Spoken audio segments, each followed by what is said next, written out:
So let's look at an example here with three charges, equally charged, the same magnitude. So each one is plus q.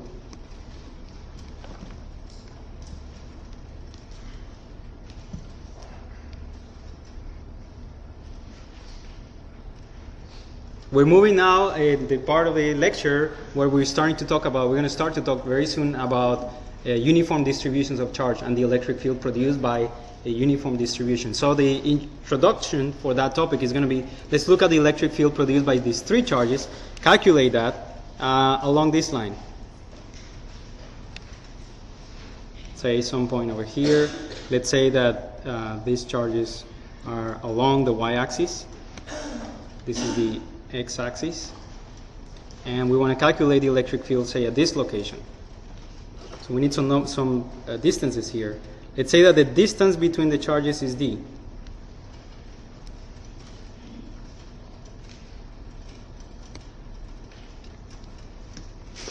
Let's say that we want to calculate the electric field at a distance x on the x-axis, so at the location x.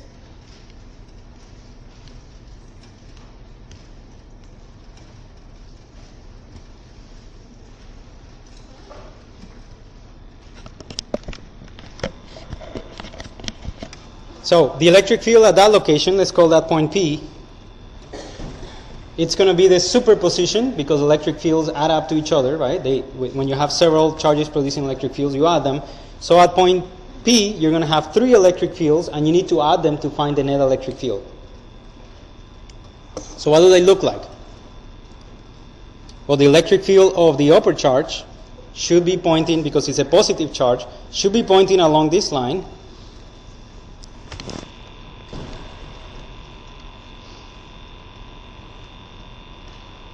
Right, at an angle theta, which should be the same as this theta over here.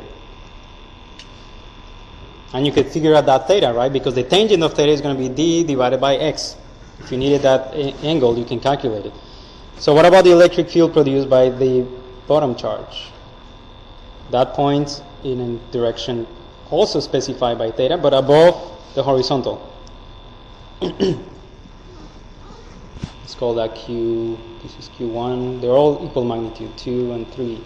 So this is E3, this is E1, and this is E2.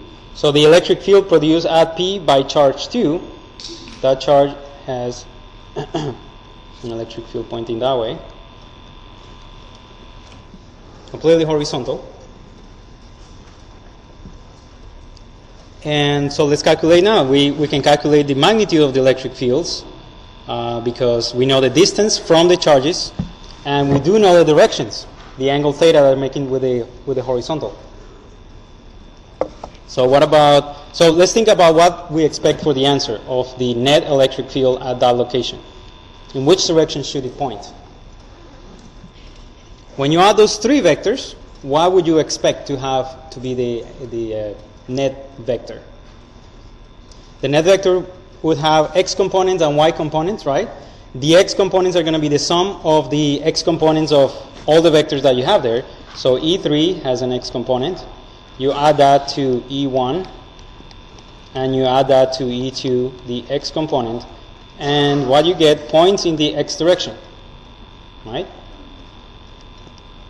For the y, of course, is the same thing. E3y plus E1y plus E2y, and that points in the j hat direction, the y direction. In the x direction, you have the x component of E3 and the x component of E1. Those are equal, right? And E2, it's the whole vector is pointing in that direction. So you're going to get something in the x direction. We'll calculate that in a minute. But what about the y components? E3y should be a positive number. E3y should be a positive number because this is positive. It's above the x-axis.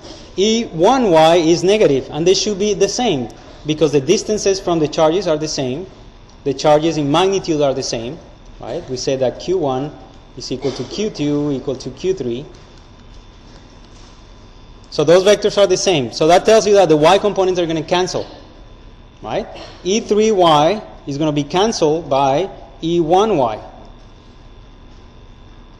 And E2y is how much? That one is 0. So the resulting electric field should have 0 component in the y direction. So it's only in the x direction.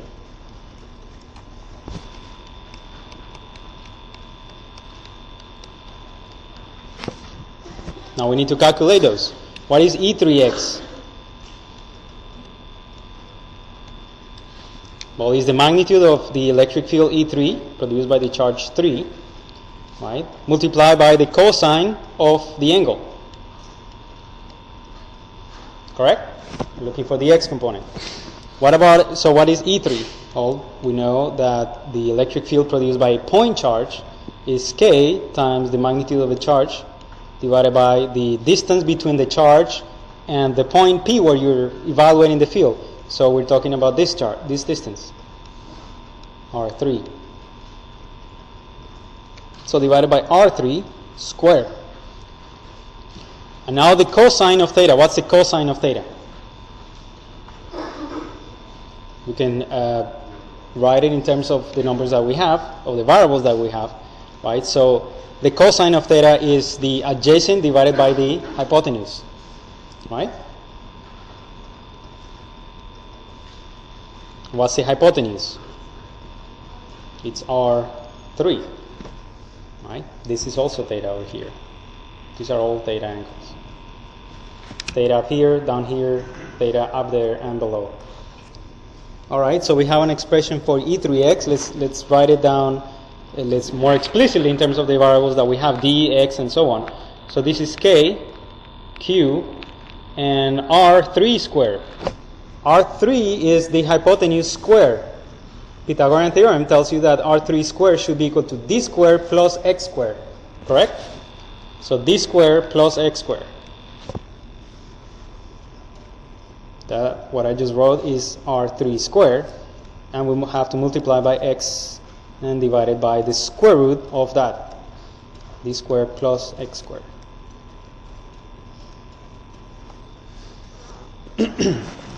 So just to put everything together, those two terms in the denominator together, kq x divided by d squared plus x squared to the 3/2. All right. Most of the job is done. We know that this should be equal to E1x. Right? E3 and E1 should have the same x component, as you can see from the picture. So now the one that we have, the final one is E2x, which is the same as E2. E2 points in the x direction, right? So E2x, which is the same as E2, which is k, q, divided by the distance between charge 2 and the point P, where you're at. That distance is x. Okay, so that will be kq over x squared, and you're done for that electric field, for that component. Okay, so our final electric field then looks like this. We have to add, you have to put a factor of 2 in front of k, q, x, and so on, because we had two fields there. So we have 2 k, q, x over d squared plus x squared to the 3/2. That was that contribution. And then the contribution from charge 2 is kq over x squared.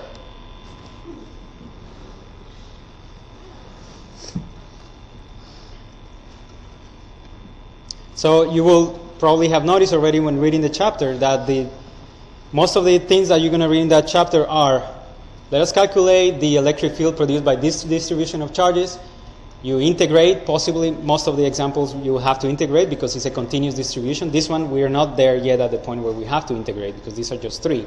But once you get your expression, your final expression, which is what we have here, then the book makes you think about what are the extremes, or what are the, if your expression is correct, then it should give the correct results in the limiting cases when you're far away from this distribution of charges, or in the limiting case when you're really close to it. You should be able to recover the result that you already know or that you're expecting to get. So what does that mean in terms of this problem? That means that, for example, if this calculation that we did is correct, if I evaluate that expression for x very big, so if you're really far away from these three charges, right? Imagine those three charges 3 blocks away from here, right? When you look at them, can you tell that they're apart, that they're three different charges? Absolutely not. They will look like, if at all, you would see just 1 point, and you can tell that it's 3 charges, right? So what would be the expected behavior of the electric field when you're that far away from those charges? It looks like a point charge. It should behave like a point charge. The electric field here should be decaying as 1 over x squared, where x is the distance to those three charges. That's what you would expect. If you get something else from your equation, there has to be something wrong, right? So let's check that. Expression, let me write it again, was that E is equal to 2kqx divided by the d squared plus x squared to the 3/2 plus kq over x squared, right? So now let's see what happens. What result do you get when x is much bigger than d, the distance between the charges, right? So what would you do in your in these equations to look at that limit?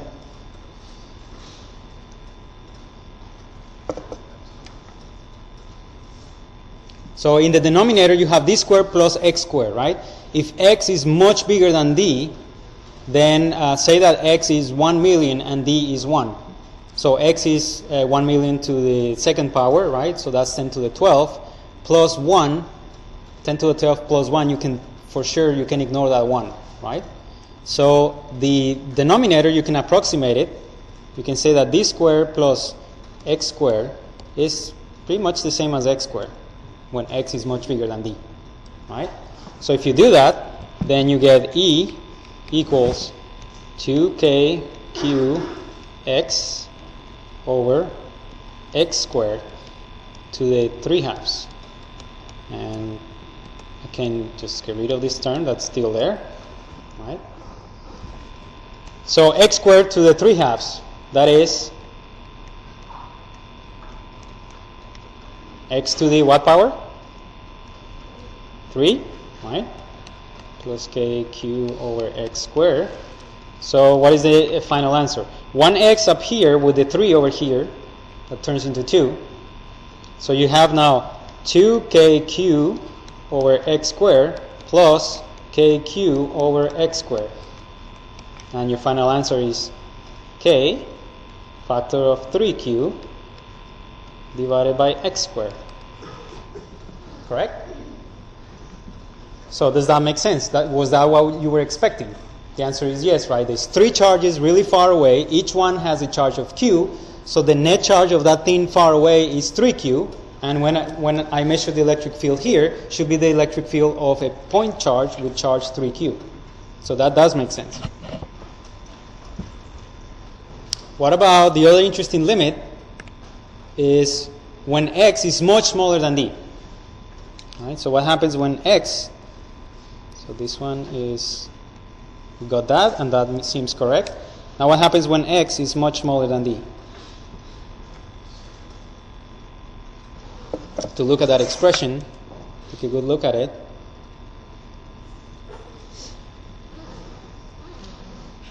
What happens to the first term when x is very, very tiny?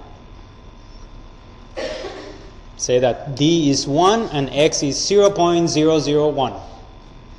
So d squared plus 0.001 squared, that's 10 to the minus 6. So 1 plus 10 to the minus 6, you can ignore the 10 to the minus 6 term.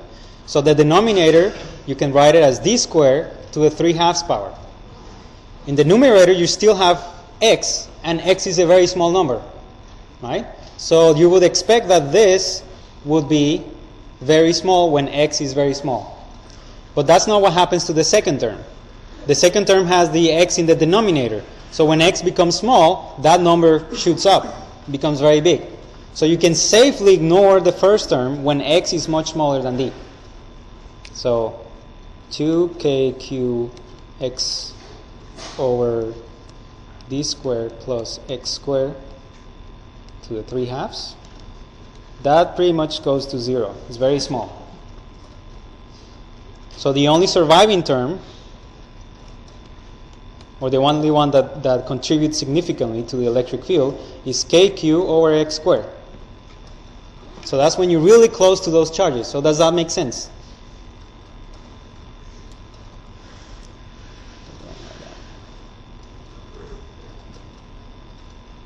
If you're really close, somewhere over here, right? What we just got says that the electric field at this location is just the electric field of the charge 2, due to the charge 2. Why is that?